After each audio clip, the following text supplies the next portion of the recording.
langsung iya kelebihan surat Yasin naon dah bisa.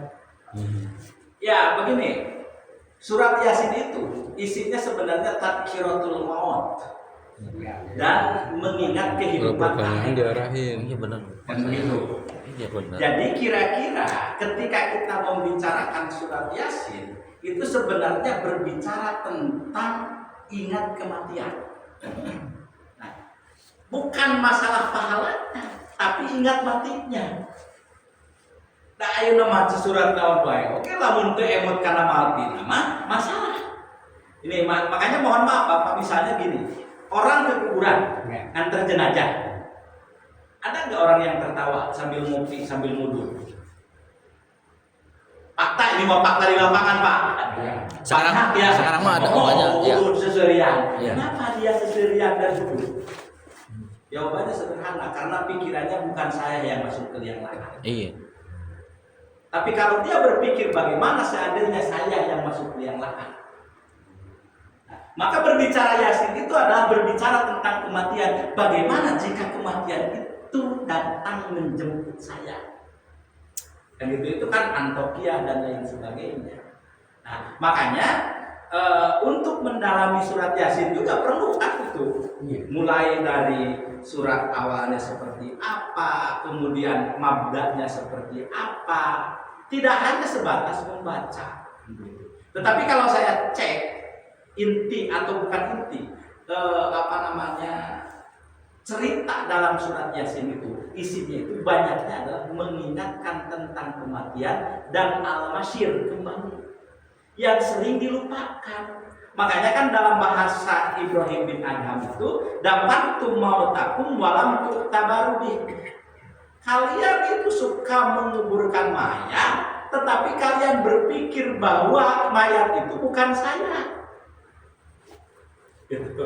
Nah makanya di sini Bapak dan Ibu, ya perlu kita secara bertahap lah. Nah, makanya saya mengajak Bapak dan Ibu, yuk kita mulai memahami ayat-ayat Al-Quran dari yang pendek-pendek aja dulu lah, dari surat An-Nas, Al-Falaq, Al-Ikhlas, Al-Kafirun, kan gitu. Nanti kan bisa, ya Nabi aja Pak sampai 22 tahun kan. Nah, 22 tahun baru hatam kan begitu. Baru ini. Nah, kita coba sedikit demi sedikit. Nah, tidak begitu sok seserna apa sok aya anu percaya baca ke Yasin. Ya.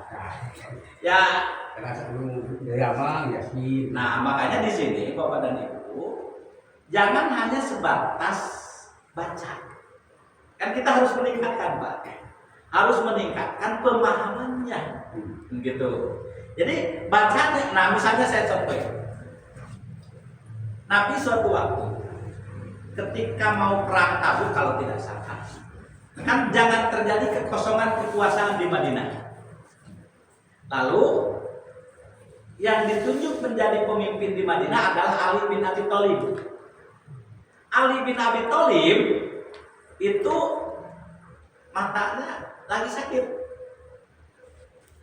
Lalu oleh Nabi dibacakan basmalah, sembuh.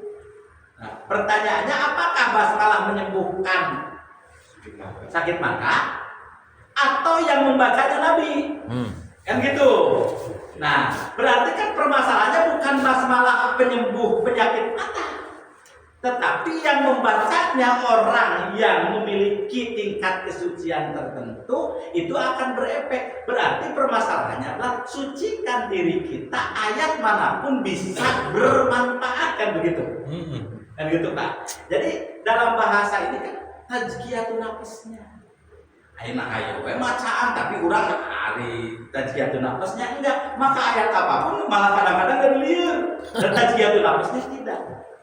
Nah, maka sekali lagi Bapak dan Ibu, kalau saya gitu ya, yuk kita bareng-bareng untuk meningkatkan pemahaman. Nah, nanti mungkin kalau surat Yasin, saya gitu. Nah, tapi kalau saya kemarin itu Pak Chandra ya ngajak 1 minggu sekali saya tidak bisa. Kalau 2 minggu sekali oke lah, saya pinginnya dari yang pendek-pendek, surat An-Nas, Al-Falaq, Al-Ikhlas, begitu Pak. Saya tidak dari Al-Baqarah karena takut panjang-panjang tuh kan gitu. Panjang-panjang. Ya mudah-mudahan malah dengan pemahaman yang setahap demi setahap nanti akan Ya. terbuka.